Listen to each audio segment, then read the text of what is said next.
Hello, my name is Jason and welcome to, yes, another Best Binocular Review, Binocular Review. In today's show, or today's video, we're going to be taking a look at the new and, yes, improved 50mm Kite APC Image Stabilized Binoculars. As you can see in my hands, I have two sets. I have the 14x50 as well as the 18x50 models with me. I should have said that the other way around. Sorry, this is the 18x50 and that's the 14x50. But to be fair, until you actually look through the binoculars themselves, you can't really tell the difference. So in terms of this intro, it doesn't make a jot of difference. So before I mess up the script any more than I already have, we're going to start right now.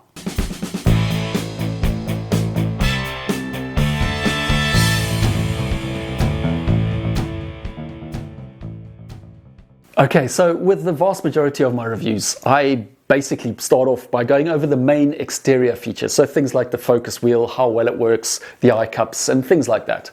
But as I think with these, we should address the big elephant in the room, and that is the image stabilization first. Right, so I could sit here and look through the binoculars and tell you just how brilliant the IS is as I turn it on and off.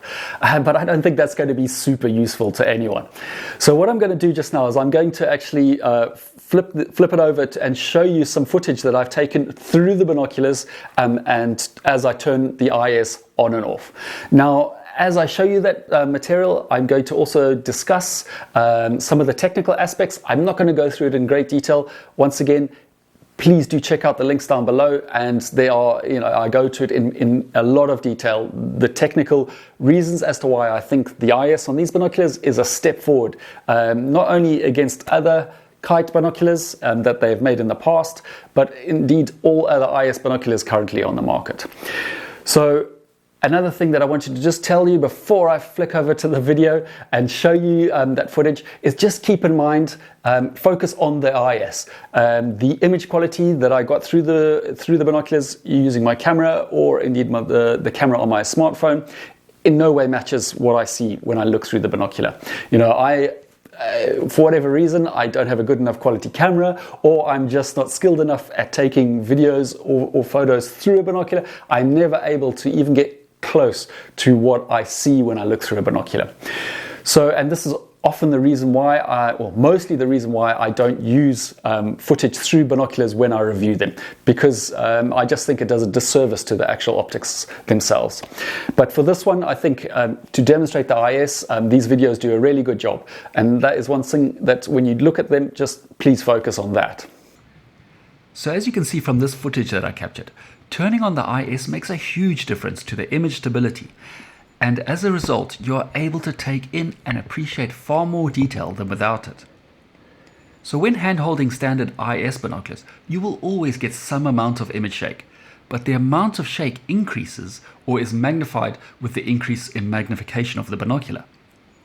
This image shake is one of the main reasons why marine binoculars, for example, that are often used on unstable platforms of boats when they're on the water, usually have a relatively low 7x magnification, whilst general land use binoculars typically keep a magnification to around 8 or 10 times. But even so, you still get a slight amount of image shake when looking through them.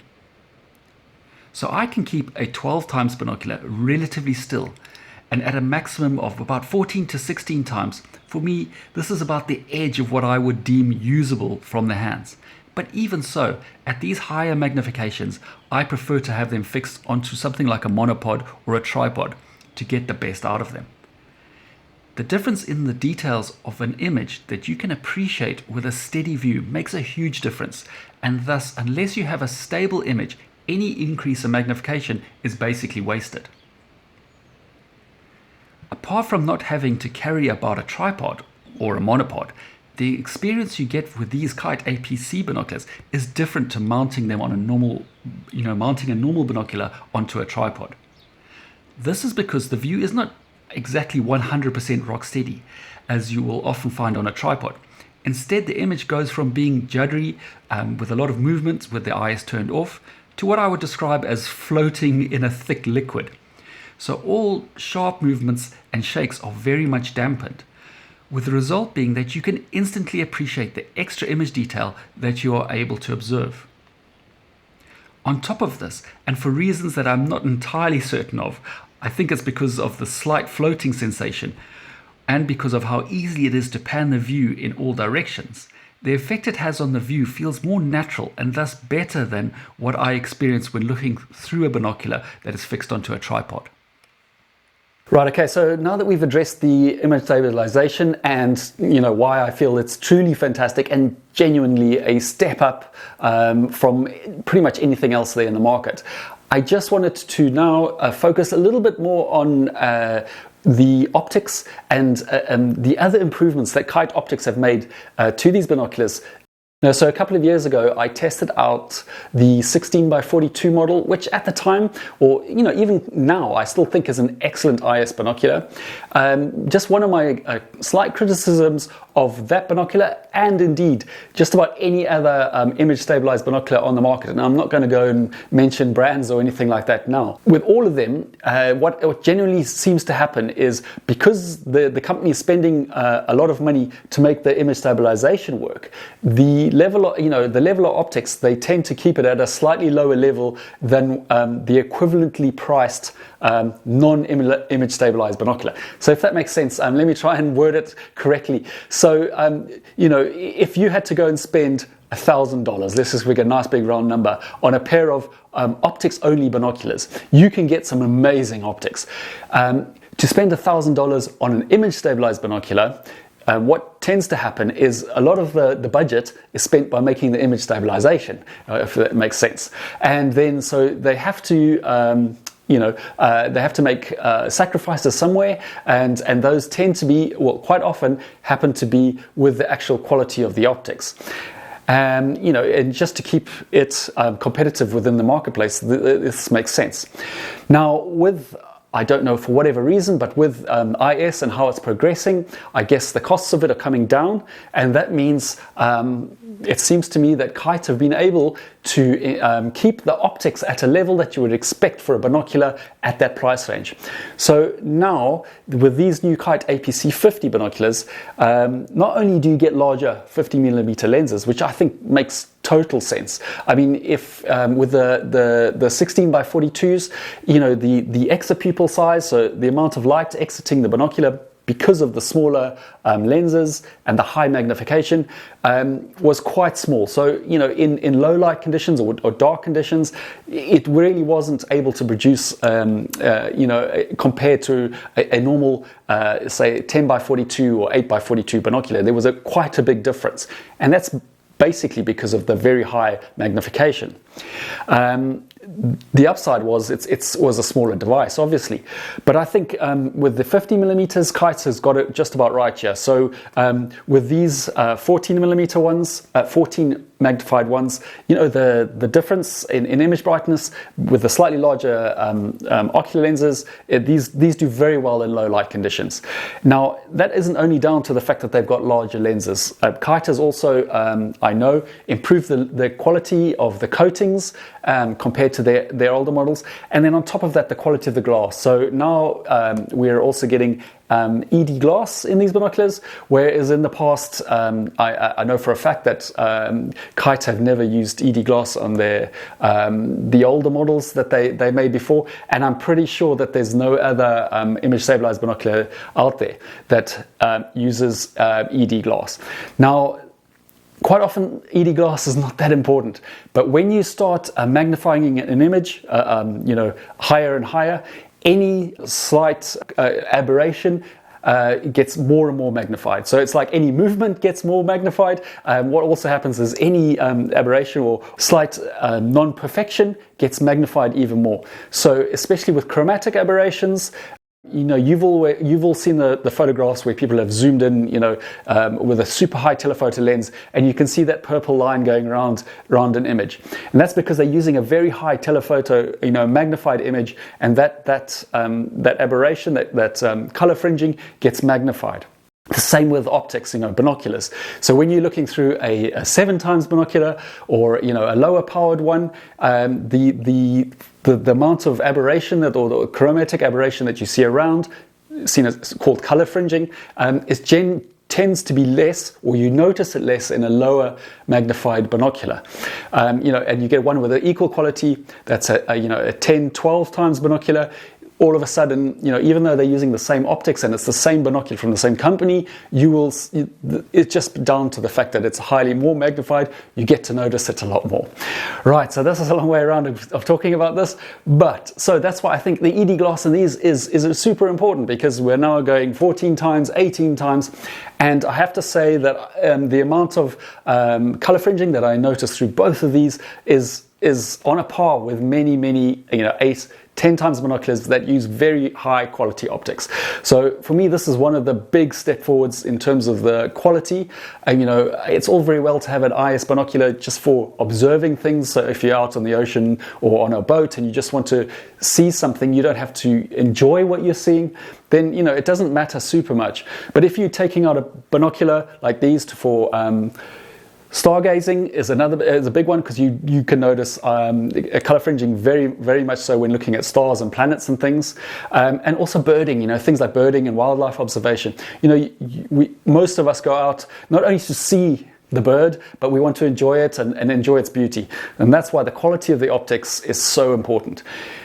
Kites have finally got to a point where we're not only now we're getting a nice stable image, so you can see the details without having to use a tripod like this. You can just use it from your hands and get a nice still image, but on top of that you're getting the high quality optics, the ED glass that they use, and the coatings, and a whole bunch of other stuff, which once again, look at the full review down in the link below, that I go through in much more detail, other than just to explain that this is seriously, now these are on a par with a binocular, an optics only binocular at the same price level, which for me is really impressive, and once again is definitely an improvement on all other IS binoculars currently out there on the market. Right, okay, so we've gone over the image stabilization as well as some of the main features of the optics, the main improvements, put it that way, that Kite have implemented on these new 50mm APC binoculars.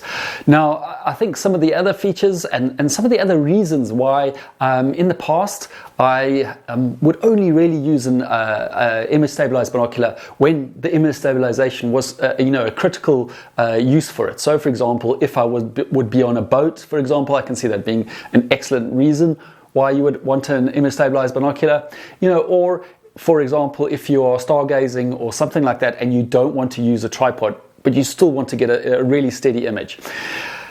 But as for using the binocular on a day-to-day basis, when I would be going out, say on a walk or birding or things like that, the downsides to a traditional IS binocular were just, too much for me to warrant me thinking about using it, above my favorite set of optics only binoculars. So I was looking around for a pair and I couldn't find. I've got hundreds of binoculars with me, and I look around and I can't find any. Anyway, I digress. So my point is Kite have focused on trying to, as best they can, address some of these problems. So traditionally one of the big issues that IS binoculars have over a standard binocular, and definitely one of the things I don't like, is the fact they use batteries. And batteries are fine, and it's all good until the day that you go out and you really want to do something, and you pick up your binocular and the battery's dead and it doesn't work. So traditionally, the way the IS works in a lot of the other competitors, it uses a lot of power, and therefore they either have to put a lot of batteries in them, which makes them really heavy, or you get a very short battery life. And unless you remember to recharge your batteries or put new batteries in all the time, sooner or later you make the mistake and you're out there and you have a very heavy non-IS binocular. With the Kite APC, the word APC stands for Angled Power Control. I don't know if you guys know that.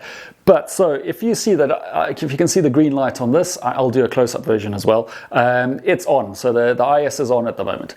And when you hold it up to your eyes, the power will remain on, unless you have it in standby mode, but it will remain on as you look through the binoculars, right? So that makes sense because you'll be looking through the binocular. When it's at this angle, you will notice, hopefully, yes, the light's gone off. So the binocular turns itself off, so you don't have to. I know it's a small thing, but often when you're out in the field, having to turn on and off all the time, you either forget to do it, and therefore you're wasting power, or it just becomes a pain. Someone, especially with my sort of mentality, is that it's something I can't help. I turn off all the light switches around the house just because it bugs me to have lights on that don't need to be on. So and it's just something I just do not want to have to think about. Yes, they also have an auto power off, just like all other IS binoculars. So 2 minutes or something like that, it'll automatically turn off if you leave the binocular in a horizontal position. It'll turn off. So for me, that's one way they've been able to save battery power, as well as the actual IS, the technology that they draws less power from the batteries themselves. Okay, so another feature that sort of caught my eye on these binoculars, and which is something quite unique within the IS marketplace, is the fact that these are described as being fully waterproof. Now, full disclosure here, I haven't dunked these in my swimming pool and submerged them. The fact that they are an electronic device, I just can't bring myself to do it. So unless Kite give me the all clear to do it as some sort of clickbait video, because it probably would be quite fun to chuck this into a pool and see if I pull it out if it still works, I'm not going to do that, because they're not designed to be submerged. The fact that they are waterproofed means that you can take them out in the rain or use them on a boat with spray and things like that.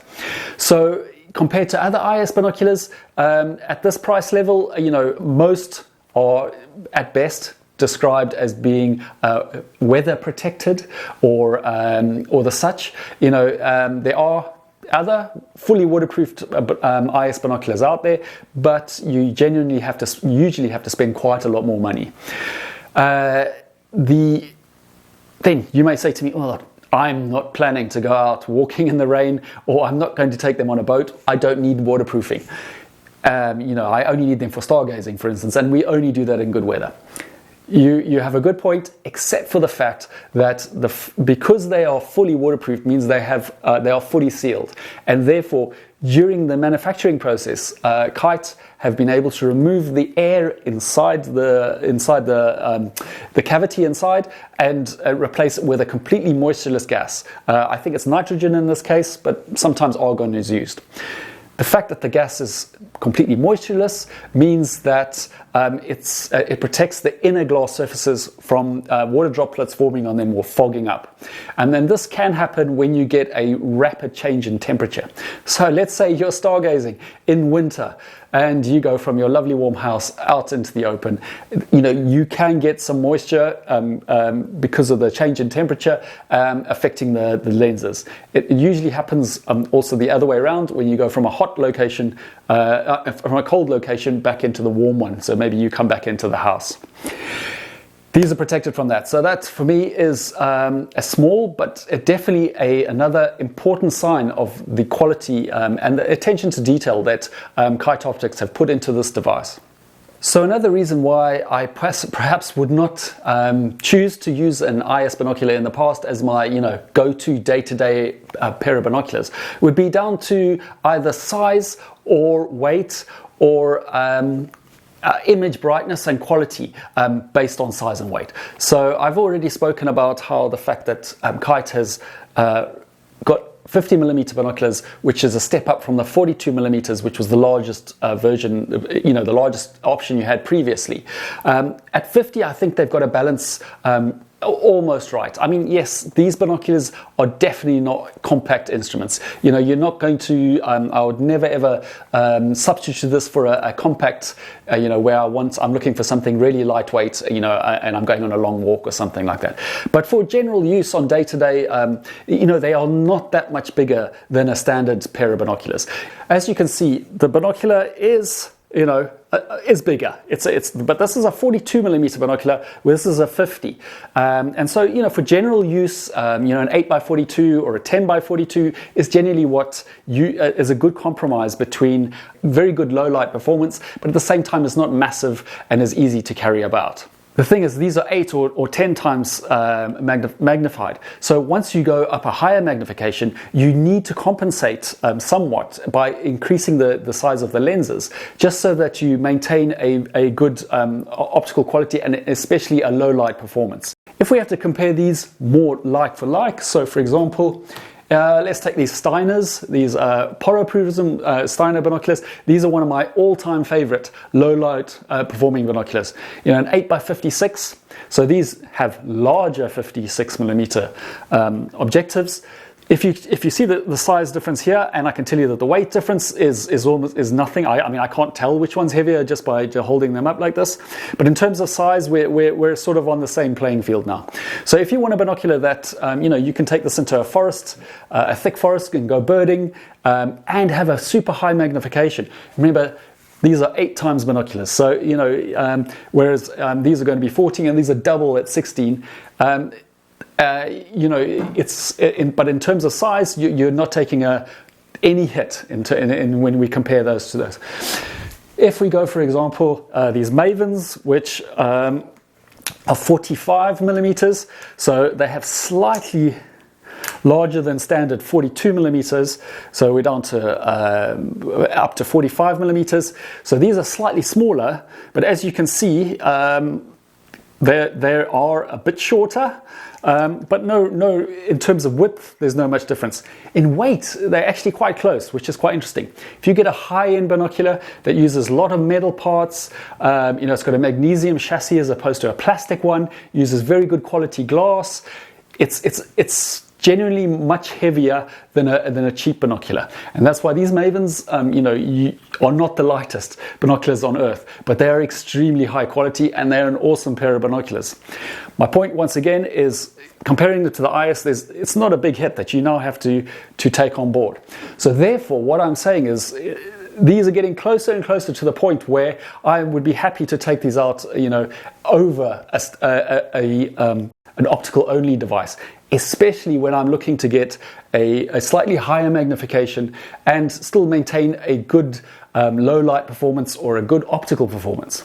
Okay, so now that we've gone over the IS, the technology, some of the technology involved, how it works, some of the optical improvements that Kite have utilized or brought into this device, the fact that the optics are now at a level with binoculars of a similar price, as well as things like functional features, so why the battery can last you an entire year before having to replace or recharge them, as well as things like the weight and size is coming down to something that, you know, is getting close to what a standard binocular is. And therefore, the point I'm trying to make here is it's getting closer and closer to the point where I can see myself using these on a day-to-day basis, unless I specifically want something compact or specifically want an extremely good low light performance, for example. So the next thing to cover would be, let's go over the body parts and the focus wheel and the ocular settings and the twist up eye cups, and then we can take a look at all the extras like the carry bag, the super cool neck strap, and all that good stuff. I'm kidding. The video, this video is already so long. So for the full review, where I genuinely go into way more detail than I can possibly do in this format, be sure to check out the link down below. That'll take you to the BBR website. You know, a lot of people do ask me, oh no, Jason, why don't you just do the full review on YouTube? Well, the main reason is there's a lot of things that don't come across well in a video format. So for example, tables and charts where I compare the main specifications and things like that of these binoculars versus you know, other ones that I've tested out in the past. There's a lot of other information out there. There's you know, separate videos where I focus on things like the image stabilization of these ones, as well as the image quality, and you know, a whole bunch of other stuff. It would also just mean that the video would be too long, you know, and if you did know how many takes it takes me to put each of these videos together, you would realize that the video would just take me months to put together. So before I hash up this exit any more than I have, please just be sure to do the usual YouTube stuff and give us a thumbs up, a like, and if you would like to see more videos like this, be sure to subscribe to the channel. So until I see you next time, thanks for watching. Cheers for now.